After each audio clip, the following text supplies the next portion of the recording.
నమస్తే రమ్మగారు. నమస్తే జయ. రమ్మగారు, ఇంటికి ఎవరైనా ఆడపిల్లలు కానీ హ్మ్. లేకపోతే ముత్తైదువులు కానీ వచ్చి వెళ్ళిపోతున్నప్పుడు బొట్టు ఖచ్చితంగా పెట్టాలా? హ్మ్. పెట్టకపోతే అదేమన్నా అంటే తప్పు కింద పరిగణించబడుతుందా? అంటే అనాదిగా మనకు తెలిసింది జయ, ఇవి పురాతనమైన పద్ధతులు. లక్ష్మీదేవి ఏ స్వరూపంలో ఉంటుందో తెలియదు మనకి. లక్ష్మిని గౌరవించాలి. లక్ష్మి అంటే ధనం అని కాదు, సమస్తమైన సమృద్ధి లక్ష్మీ స్వరూపమే. చదువుకుంటున్నాం, మనకు పుస్తకాలు లక్ష్మీ స్వరూపం. అవును. మరిన్ని పుస్తకాలు, మన పెన్నులు, మన పెన్సిళ్ళు, అదంతా లక్ష్మి సమృద్ధి. లక్ష్మి అంటే సమృద్ధి. మనకి ఒకటి కావాల్సి వస్తే దానికంటే ఎక్కువ ఉండేదంతా సమృద్ధే కదా. ఆరోగ్యం అంతే, ఐశ్వర్యం అంతే, ఇల్లంతే, వాకిళ్ళ సమస్తమైనవి బట్టలతో సహా ప్రతిదీ సమృద్ధి. ఈ సమృద్ధిని ఇచ్చేటువంటి ఆ శక్తి ఏ స్వరూపంలో గోచరిస్తుందో మనకి కనపడదు, మనకు తెలియదు. అది తెలియదు కాబట్టి మన ఇంటికి వచ్చిన లక్ష్మికి స్త్రీ స్వరూపం ఉంటుందని అనాదిగా మనం నమ్ముతున్నాం. అవును అవును. ఆమె శ్రీదేవి స్త్రీదేవత. పురుష రూపంలో కూడా రావచ్చు పురుష రూపంలో కూడా. అందుకని దానికి మనకు అతిథి దేవో భవ అని, వచ్చిన అతిథికి తాగడానికి మంచినీళ్ళు ఇవ్వండి, కాస్త మజ్జిగ ఇవ్వండి, కాస్త అలసిపోయేస్తే కాస్త సేద తీర్చి కూర్చొని అయినా చల్లగా ఉండు, ఏదైనా ఒక ముద్ద అన్నం తిను అని మాట్లాడాలి. ఇవన్నీ మనకు ముందు నుంచి అలవర్చారు. మగవాళ్ళు విష్ణు స్వరూపాలు, స్త్రీలు లక్ష్మీ స్వరూపాలు అని కూడా మనకి అలవాటు చేశారు. ఇప్పుడు ఇవి వచ్చిన వాళ్ళు ఆడపిల్లలు కానీ, తర్వాత స్త్రీలు ఎవరైనా ముత్తైదులు కానీ వస్తే గౌరవించటం, వాళ్ళని ఎట్లా బొట్టు ఉంచటం, గౌరవించటం అంతే కదా. అవును. బొట్టు ఉంచి ఏదైనా ఓ పండో, ఓ పువ్వో, రవికల బట్టో, ఓపిక ఉంటే ఇంకా ఏమిటో, అవన్నీ మన దగ్గర లేవు. అయినా సరే ఏవో అరటిపళ్ళు ఏవో ఉంటాయా, 2 ఖర్జూర పళ్ళైనా ఏదైనా ఒకటి గౌరవించి పంపించటం మన విధానం. ఇలా గౌరవించబడిన స్త్రీ వల్ల మనకి లక్ష్మి కలిసి రావచ్చు. ఆమె యందున్న లక్ష్మి గౌరవింపబడి మన యందు ఉండాలని భావించవచ్చు. రెండోది, స్త్రీలకి బొట్టు పెట్టడం అది ఏంటంటే, దీంట్లో ఒక చిన్న మార్మికమైన ఒక వ్యవహారం ఉంటుంది. ఇప్పుడు ఎవరో మన ఇంటికి వచ్చారు, వాళ్ళకి మన పట్ల ఎలాంటి ఇబ్బంది, అనాదర భావం కలిగిన, లేకపోతే ఈర్ష్యాసూయలు పుట్టిన ఏదో ఒక భావం కలుగుతుంది కదా. అదొక తీవ్రమైన భావం అనుకో, దాని దృష్టిపాతం మన మీద ఉండకూడదు. ఓహోహో. అందుకని ఈ నుదుటన ఉండే ఆజ్ఞాచక్రాన్ని చల్లబరుస్తాం మనం బొట్టు పెట్టి. అది వాళ్ళ దృష్టి పాజిటివ్గా మన మీద ఉంటుంది.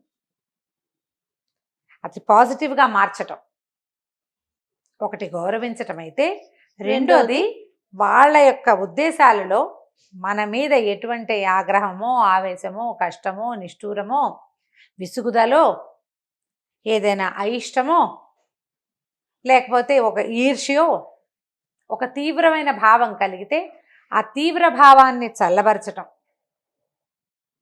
ఆ స్త్రీలు, ఈ పుత్తైదులు లేదా కన్యపిల్లలు లక్ష్మీ స్వరూపాలు కాబట్టి ఆ వారిని గౌరవిస్తే లక్ష్మీదేవిని గౌరవించినట్లే అయ్యి మనకి మరింత సమృద్ధి పెంపొందుతుంది అన్న ఉద్దేశంతో ఇలా బొట్టు పెట్టడం అనేది ఒక సిద్ధాంతంగా అలవాటు చేశారు.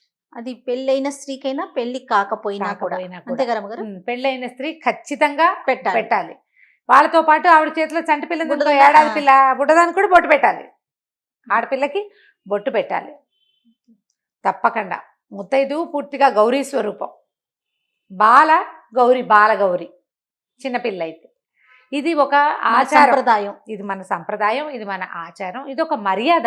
ప్రధానమైనది ఇది ఒక మర్యాద. ఆ మర్యాదని మనం కొనసాగించుకోవాలి, అలవర్చుకోవాలి, పిల్లలకి నేర్పించాలి. ఉండండి బొట్టు పెడతాను అని చెప్పి ఉంచి బొట్టు పెట్టి పంపించాలి. ఆ బొట్టు పెడతాను ఉండు అన్నది ఒకసారి ఆజ్ఞగా భావించి లక్ష్మీదేవి మన ఇంట్లో స్థిర నివాసం కూడా చేయొచ్చు. ఆవిడ వెళ్ళిపోతుంది బొట్టు పెట్టించుకున్న ఆవిడ. ఆ బొట్టు పెడతాను ఉండు అన్న మాటని లక్ష్మీదేవి స్వీకరించవచ్చు. ఆ పాజిటివ్ దృక్పథంతోటే మనం బొట్టు పెట్టాలి. పెట్టేటప్పుడు మనం కూడా శ్రద్ధగా ముందు మన మొహాన్ని ఉంచుకుని అప్పుడు ఆ చేత్తో తీసి ముఖంలో పెట్టడం, ఏదైనా పండో ఫలమో ఏదో ఇవ్వటం.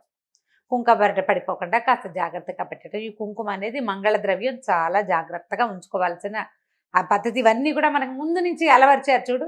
కొన్ని కొన్ని మానేసాం మనం, కానీ కొన్ని మానల. అందులో ఈ బొట్టుంచే విధానాన్ని మానుకోలేదు మనం. మానుకోలేదండి. అందరూ పెడతారు. అవును అవును. అందరూ బొట్టు పెడతారు. కాబట్టి తప్పకుండా ఈ విధానాన్ని ముందుకు తీసుకెళ్ళండి. తర్వాత ఇంకొకటి ఏంటో తెలుసా, దీంట్లో ఇంకొక మాట చెప్తా చూడు. ఇది నాకు చాలా రోజుల క్రితం అనసూయమ్మ గారిని మా ఇంటి దగ్గర ఉండేవారు, పెద్దవారు, వాళ్ళు లక్షణంగా ఉండేవారు. ఆవిడ ఒకసారి చెప్పారు, బొట్టు పెడితే శక్తిపాతం జరుగుతుంది అని. అంటే ఇప్పుడు నాకు బొట్టు పెట్టావు నువ్వు, నాలో ఉన్న శక్తి, నాలో ఉండే సాత్వికమైన శక్తి అంశ ఏదైనా ఒకటి ఉంటే అది నీకు దొరుకుతుంది, అది నీకు లభిస్తుంది. శక్తిపాతం అంటారు దాన్ని.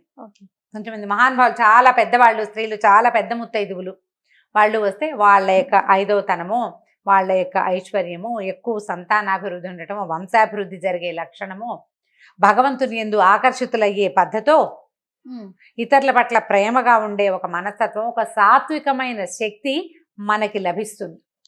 అది ఎవరి నుంచి లభిస్తుందో మనకు తెలియదు. కాబట్టి అందరికీ బొట్టు పెడితే ఎవరో ఒకళ్ళ దగ్గర నుంచి ఆ సాత్విక శక్తి మనకి లభించడానికి అవకాశం ఉంది. రమ్మగారు, ఇప్పుడు మనకన్నా ఒక 10-15 సంవత్సరాలు పెద్దవారు అనుకోండి, వారికి కూడా మనం బొట్టు పెట్టొచ్చా? అందరికీ పెట్టచ్చు, అందరికీ పెట్టచ్చు. పెద్దవాళ్ళకి మనం బొట్టు పెట్టకూడదు అలాంటిది ఉండదు, ఎవరికైనా పెట్టచ్చు. ముసలి మా అమ్మలకి కూడా, అంత పెద్దవాళ్ళకి బొట్టు పెట్టే అవకాశం లభిస్తే భగవంతుడు మన మీద మంచి కరుణ చూపించినట్టు. బొట్టు పెట్టచ్చు, పసుపు రాయొచ్చు. పెద్దవాళ్ళు కూడా చిన్నపిల్లలకి ఎప్పుడు రాస్తారు పసుపు రాయటం, బొట్టెట్టడము? ఏదైనా వాళ్ళు నోవు చేసుకున్నారనుకో, ఓ 50 ఏళ్ళ ఆవిడ నోవు చేసుకుంది అనుకో, ఆ నోవుకి తాంబూలం తీసుకోవడానికి ఒక చిన్నపిల్ల, 16 ఏళ్ళ పిల్ల, కొత్తగా పెళ్ళైన పిల్ల వచ్చింది అనుకో, 18 ఏళ్ళ పిల్ల, ఆ పిల్లకి పసుపు రాసి బొట్టు పెట్టి దాని కాళ్ళకి దండం కూడా పెట్టచ్చు. లక్ష్మీ స్వరూపంగా, సాక్షాత్ గౌరీ స్వరూపం లేదా సాక్షాత్ లక్ష్మీ స్వరూపంగా భావించి బాలకి కూడా, చంటి పిల్లకి కూడా, 2 ఏళ్ల చంటి పిల్లకి కూడా దండం పెట్టచ్చు. ఈ బొట్టు పెట్టేదానికి పెద్దగా వయసులో తేడా లేవు. వాళ్ళు బొట్టు ఉంచుకునే అలవాటు ఉన్న వాళ్ళు కావాలి, విధానం ఉన్న వాళ్ళు అయితే చాలు. బొట్టు పెట్టడమే ఇక్కడ పెట్టచ్చు, సీమంతంలో పెట్టచ్చు, పైన కూడా నుదుట్లో పెట్టచ్చు, పాపిట్లోనూ పెట్టచ్చు, ముఖం మీద నుదురు మీద పెట్టడమే చాలా కరెక్ట్ పద్ధతి. ఇక్కడ ఆజ్ఞాచక్రంలో బొట్టు పెడితే కనుక వాళ్ళ తాలూకు శక్తి, వాళ్ళలో ఉన్న ఒక సాత్వికం వాళ్ళకి పోయి మనకి రాదు, వాళ్ళలో నుంచి కొంత శాతం మనకి లభిస్తుంది. ఆ ఆలోచనతోటి ప్రతి వాళ్ళకి బొట్టు పెట్టడము, ఇది ఈ అలవాటు ఉంచుకుంటే బాగుంటుంది. తప్పకుండా రమ్మగారు. నమస్తే. నమస్తే.